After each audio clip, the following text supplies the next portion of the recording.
Hey folks, let's learn something new about the oil and gas industry. All right, it's been a while, but we have Rhod MacKenzie with Rustin Info back on the show. How you doing today, Rod? I'm good, Mark, and you? Doing good. It's you and I both been busy, and then we had all these storms come through, and it's just been a while. But one of the things I want to talk about, if anybody's followed us for any length of time, is you and I got this oil price thing pretty darn close, didn't we? Well, we last spoke in December, and oil was $51, and the doomsayers were saying it could go to 30 or even down to 20. Yet here we are sitting today, and Brent's at 58.83, WTI is at 52.05. So I think we pretty much called it as it would be over 50 for the foreseeable future. Yeah, and so we're getting ready to do our predictions for 2018 next month, which is just a week or so away. But we see that the price is probably going to stay around there regardless of what happens, regardless of what OPEC does, regardless of what the United States does. Now, the only thing is, if for some reason hostilities break out into actual conflict in the Middle East, you'll have a spike in oil prices, but it'll be a temporary spike. The U.S. is producing a ton of crude and gas. Russia's producing a ton of crude and gas, regardless of the sanctions. Both countries are exporting, and I think that we're seeing, and I've said this before, this is the beginning of the destabilization of OPEC, where Russia and the U.S. and other large producing countries, when they start exporting, OPEC has less and less control over global prices. Well, I'd like to sort of disagree with you slightly there. We recently, in Russia, had a visit from the King of Saudi Arabia. That's Unlike right. Donald Trump, who went to Riyadh, the King actually came here to Russia with 1,000 people in 4 jumbo jets. He took over every 5-star hotel within a 10-minute radius of the center of Moscow, and they even changed the decor for him. Anyway, what has culminated, this has happened really over the last 6 to 9 months, is apart from OPEC, you don't have OPEC Plus, and Russia is working hand in hand, as they're the 2 biggest producers of oil, Russia and Saudi Arabia, to actually stabilize. As we talked last December, less is more. If you produce less, you get more money because the price stabilizes. And Russia are now working, as I say, hand in glove with Saudi Arabia and the other members of OPEC, drawing in other people who are not part of OPEC into making sure that the oil price stabilizes. Now, that's good for everybody, right? For producers, for consumers, because there's a level of stability. And I think that's going to continue. Yeah, so I agree with you. Now, this is funny because you and I usually agree upon everything. And one of the cool things about both of the countries we live in is it's actually really nice. You can disagree and still be friends. So one of the things that we saw coming when Russia started working with OPEC, that's something from the United States point of view that from an economic point of view, we shouldn't want that to happen. Because now you're looking at the 2 biggest producers in the world partnering together, which then gives them leverage over global prices. And I've been saying for years is that we need to revamp our efforts to work on our relationships with Russia, because I, as an American, would rather Russia and the U.S. be partners as far as oil prices than Russia and Saudi Arabia, or Russia and Saudi Aramco. So, it's went where it is because of our politics, but I just don't think it's best for the U.S. And hopefully in the future, as we get things stabilized, hopefully the relationships with between us and Russia can improve, because the Russian people are great people. And it's one of the things I've run into in one of our conferences recently is we had a couple of delegates from Russia, and they were talking about the differences in what the news reports in the relationships between us and Russia and what the Russian people believe, right? The Russian people at this point, and correct me if I'm wrong, a lot of them are kind of worried that the United States, the people in the United States don't like Russia. And that's not true at all. But that's been fed by our media, not by actual real people and real events. That's correct. I mean, I don't run into many Americans in Ufa, but I run into quite a few on my trips up to Moscow. And yeah, I mean, the whole attitude has been wrapped up by the media. I mean, you might find this ironically funny, but Rex Tillerson, who's the Secretary of State, he was CEO of ExxonMobil in 2003, received the Order of Friendship Medal from Russia, because of his contributions to the friendly relationship between the U.S. and Russia. So hopefully some sort of reset can happen. We would certainly welcome it, and the Russian people would certainly not demonize. And we'll go into that later in the program, and I'll show you some when we get to the alcohol section at the end. The alcohol section. You know, it's us, and we have an alcohol section, which fits in perfectly, right? So what else is going on? Well, basically, Russia and the sanctions have pretty much failed. Yeah, I agree 100%. We just need to remove what's left, but yeah, 100%. They haven't done anything. I mean, it's record gas exports to Europe, despite everything.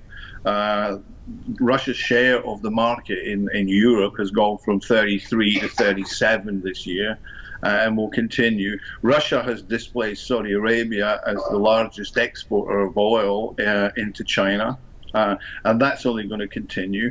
And also, from a perspective that might be slightly worrying, is Russia and China are now trading oil in yuan. Yeah, and I'm a little worried about that too.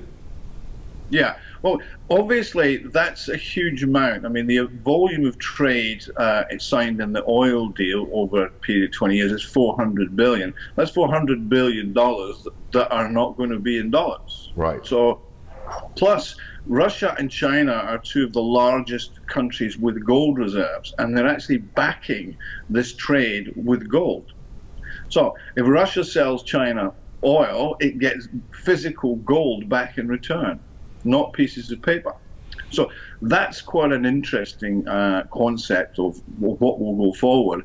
Iran is now trading with China again in its own currency, and that was only going to continue. Yeah, so what do you think about the LNG exports from the U.S.? We're starting to enter the European market. Is that just such a small percentage that it doesn't even show up? Small. Yeah. Very small. Mark, basically you're exporting a little to Lithuania and a small amount to Poland. But basically you cannot compete in price with pipeline gas. Right, I know that. It's just too expensive. So basically it's a figure. And the Americans won't make any money. I mean, the real place to sell LNG is the Asia Pacific. Yeah, and that's Pacific, why, of course.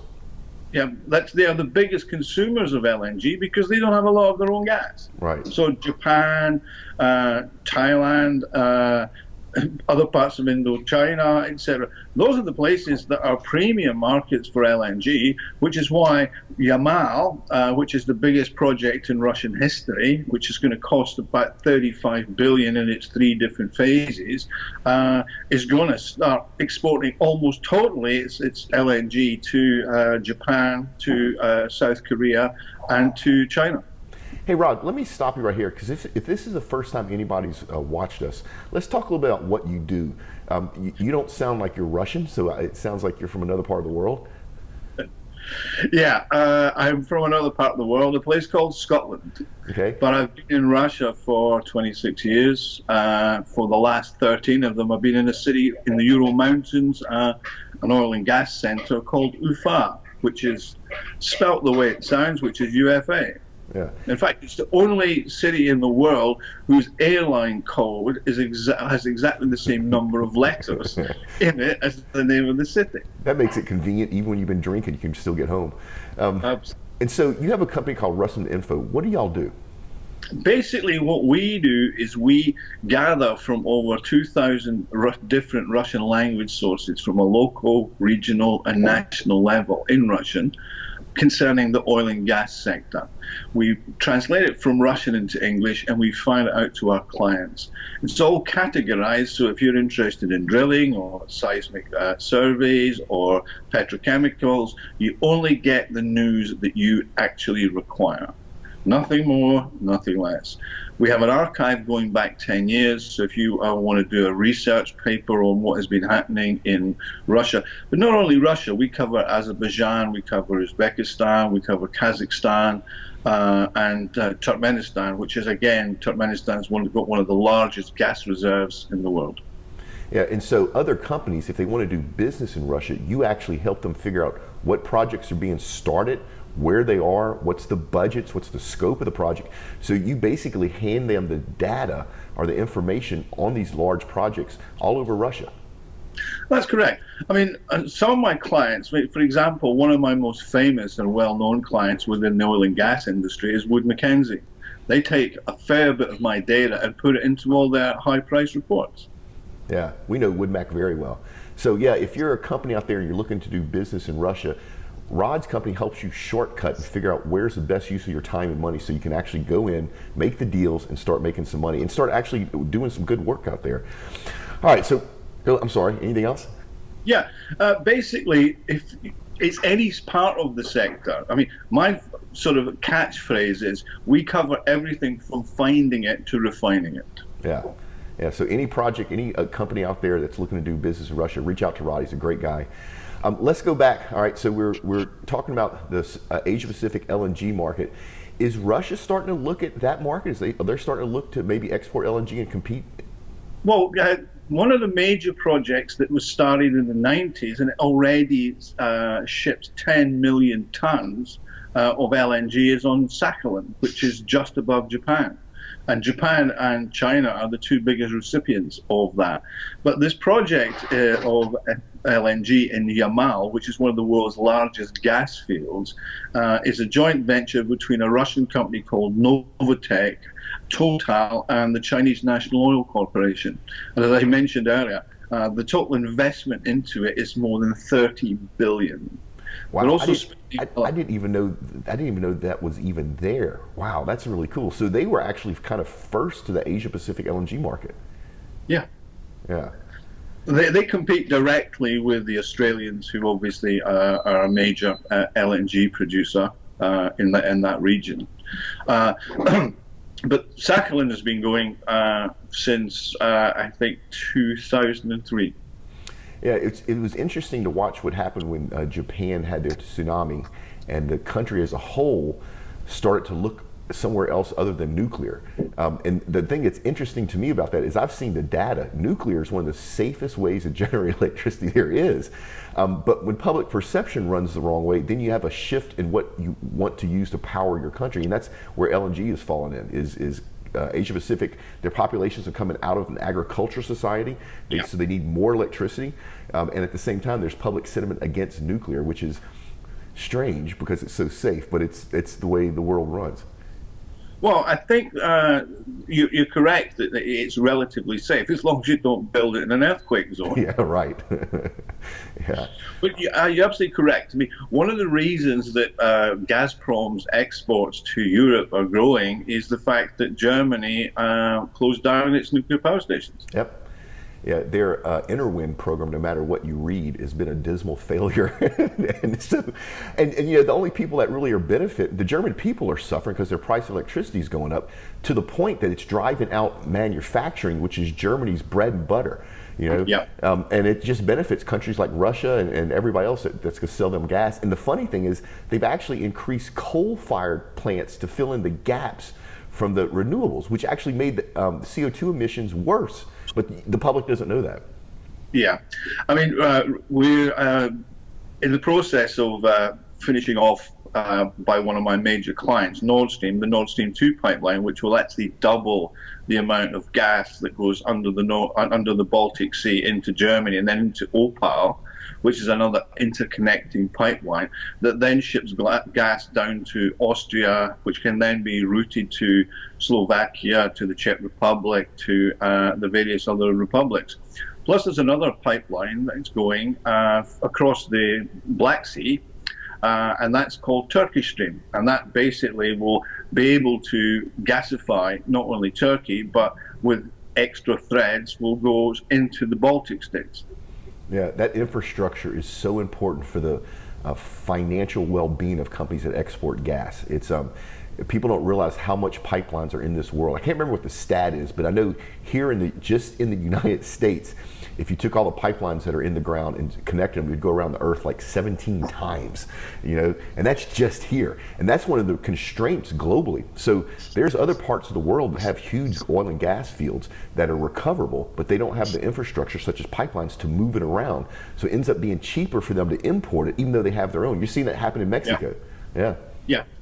That's correct. I mean, Transneft, which means oil transport company translated into English, Neft is the Russian word for oil, right? So they have 68,000 kilometers of oil pipelines. Yeah, that's crazy. I mean, and the funny thing is the general public has no idea it even exists because most of it's underground. It's like an interstate system underground to move goods around. Yeah, you're absolutely correct. Yeah. So basically, everything in Russia is getting better. The last couple of years have been tough. Obviously, the oil price going down. But this year, the government benefited by around 60 billion just by the oil price stabilization because they budgeted last year for 2017 oil at 45. They took the mean average between the previous year of 40 and 50. And now they're looking at it from a perspective of, hang on a minute, maybe 50 to 55 is going to be the mean level for the future. Yeah, I think so too. And you're starting to see U.S. and European companies figure out that's the new future, and so they have to learn how to be profitable in that world. And you can be. It's just you can't be ridiculously wasteful like you were when oil was $140 a barrel. Oh, I mean, what you have to understand that once you take out the initial investment in Russia into the infrastructure and putting things together, the average extraction, even at difficult fields, as we call them here, is between $10 and $15 a barrel. Now, compare that with the US, and where even the shale oil, etc., shale gas, they really need 50, 60, even 70 to actually make money because they're so indebted. I mean, they can't afford to invest. Yeah, it's interesting. We're starting to see the business model start to change. So you have the cost to get to the oil, but the other thing a lot of people don't realize, there's a cost to get it out of the ground. It's called lift cost. Then you have to transport it. And what's traditionally happened in the U.S. is that everybody did this on credit. Everything from the small mom and pop operators to the largest ones, they would borrow money, go do the work, and then have to pay that money back with some interest. And it was this machine that they were always trying to stay ahead of. I have enough money to pay my loan debt, my bill for that month, but I have to make more money because I know I'm gonna borrow more money. And so we're starting to see companies move back toward a cash basis, which just makes more fiscal sense, right? And there will be times where companies have to borrow money, but you don't want to borrow money to keep your operations running so you can borrow more money. And that just doesn't work well, especially in a volatile market. So a lot of companies, unfortunately, didn't figure that out. They went out of business, people lost their jobs. But we're starting to see companies move toward more cash basis, which I think makes more sense. And I think it's going to even out these peaks and valleys a little bit. It's still a commodity. It's still a global commodity. It's still going to go up and down. But if we can just level it out so it's not as much, that just benefits everybody. Oh, I think you're absolutely correct. And what you have to understand is the last 2 years of the volatility of the oil prices being in the 30s, then the 40s, and now in the 50s, is investment into new deposits. The finding of new deposits went. Now, as you're aware, as I'm aware, it's 6 years, 7 years from finding it to getting it out of the ground. And there's a lot of expense goes into that. Now, major companies in the West have continued to cut back on investment into being able to find new fields, etc., focusing cost cutting on economies of scale that they could get in their current activities. So they've actually neglected the finding of new deposits and the finding of new oil. That's going to come back and haunt them and the actual oil price 3, 4, 5 years down the line. Those companies will find that their lack of investment into finding new oil is going to cost them. Yeah, so it's called exploration is what we call it in the U.S. That exploration budget has shrunk dramatically over the last 5 years. But you actually bring up a point that I wanted to tell our audience. A lot of people think that companies like Rosneft or Chevron has went out and looked everywhere in the world where there's oil. They know. They only look where they could drill in the next few years. So the reserves, the amount of oil this planet has, grows every year because we find new oil. It's one of those misconceptions where people think that we know where all the oil is, or the big companies, and they don't. It only makes economic sense to spend that exploration money on what you're going to drill in the immediate future. The other thing that's happened is new technologies, new geosciences, new sensors allow us to find oil where previously we couldn't. So the amount of oil and gas on this planet it's not technically unlimited, but you might as well think of it as unlimited. Nobody worries about running out of sand to make glass or running out of iron ore to make steel. It's the same way with oil and gas. We're not going to run out of it. We're going to quit using it. We're going to hit peak demand before we hit peak supply. So that's a good point that you brought that up about the whole exploration part, because a lot of people don't understand that it's all over the place. Well, also, many of you people who might be watching this don't actually understand is Siberia, which is just one part of Russia, it makes up 60% of it, has a population of 11 million people. And most of those are in 6 cities. The rest of it has been explored to a limited extent. That's where some of the major gas fields are, some of the major oil fields. But I say some of them. Gazprom extracts and basically covers its extraction with new finds every single year. So if Gazprom produces, let's say, 5 billion cubic meters of gas, on its balance, it's already replaced that by geological exploration and finding. So you have to understand is, you imagine a country the size of America that only had a population of 7 million. Yeah, it's vast amounts of nothing. And I say nothing as far as, there's like no people. It's such a sparse population. Oh, yeah. Basically, the majority of the Russian population are my side of the Ural Mountains, and you have cities like Tumen, Tomsk, Vladivostok, etc. But very few of them are any more than 1 million people.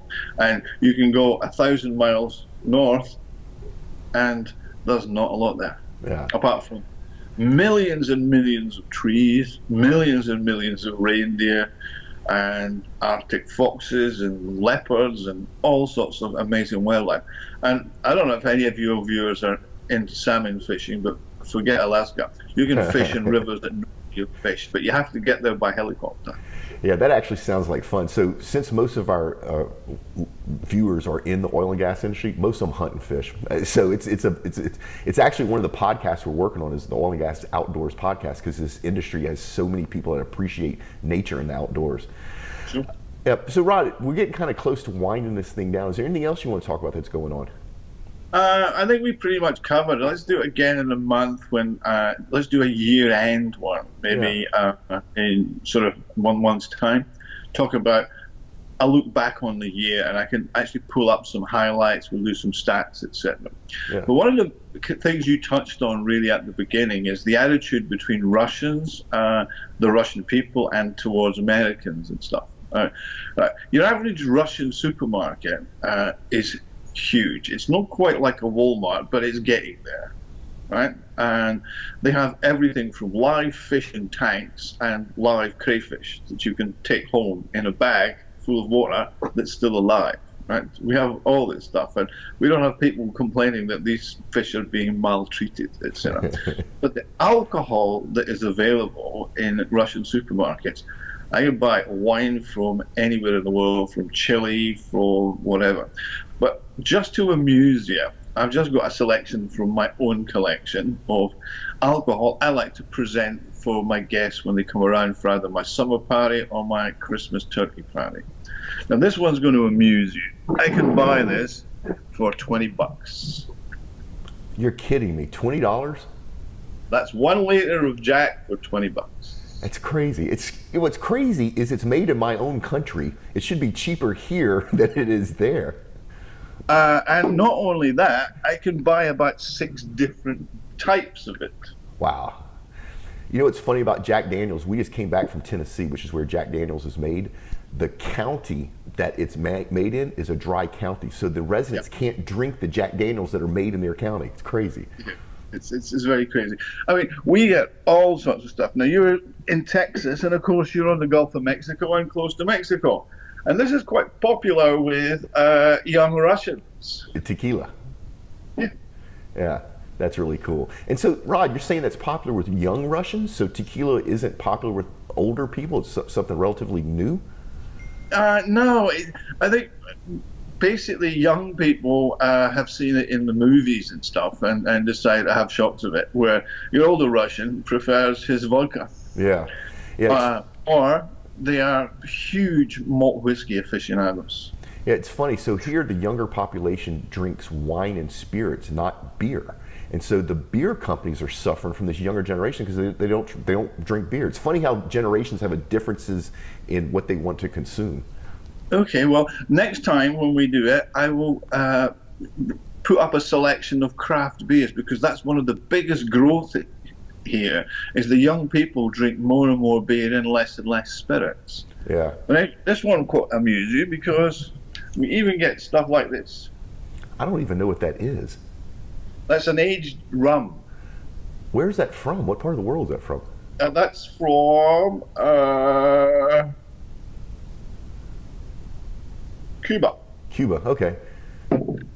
So, that's pretty cool. but one of the things that I will amuse you with is, being a British guy, as you know, I enjoy gin and tonic, which is what I'm drinking. Yeah. They actually make gin. Wow. That is This cool. is actually made in Russia, and it's called Barrister, because I think they thought it sounded like it was something From very England. That's fun. And gin, if I remember right, gin is made from juniper berries. It's made from something different. Yes. Yeah, yeah. All right, that's cool. So you and I were talking about this off the mic. We have in our budget for 2018 to actually make a trip to Russia. We don't have it approved yet, so we don't know if we're going to do it. But I have been wanting to go to Russia forever, and it's it's one of the biggest oil and gas producers. Or actually, I think so today I think it is the world's biggest leading oil and gas producer. Yeah, today it is the biggest oil and gas producer. Yeah. So it's been a dream of mine. It's fun to have you on the show. Any of our listeners, if you're looking to do business in Russia, or if you're curious if it makes sense to do business in Russia, reach out to Rod. He can help you walk through all that stuff. Rod, I know it's in the evening over there. It's Friday, getting ready to enjoy some time with your family. Thanks for coming on the show. Mark, always a pleasure. By the way, I do hope you're not reported to the Congressional Committee on collusion with Russians to interfere in the oil and gas industry in the USA. Don't even get me started on that. That's our own media just doing stupid stuff. And unfortunately, people start believing that sort of stuff, and it turns into a snowball thing. And it's like, have some common sense, right? No, but I'm not testifying there. I wish I was, but they won't have me there. All right, Rod, I'm gonna let you get back. We're gonna put a link to your website in the show notes. So if people want to check out Russian info, just go to the show notes, click on the link, you'll see what he's doing. And Rod, we'll have you back on the show in about a month. Excellent. Thanks, Mike. Yep. So folks, I hope this helped. We will see you next time.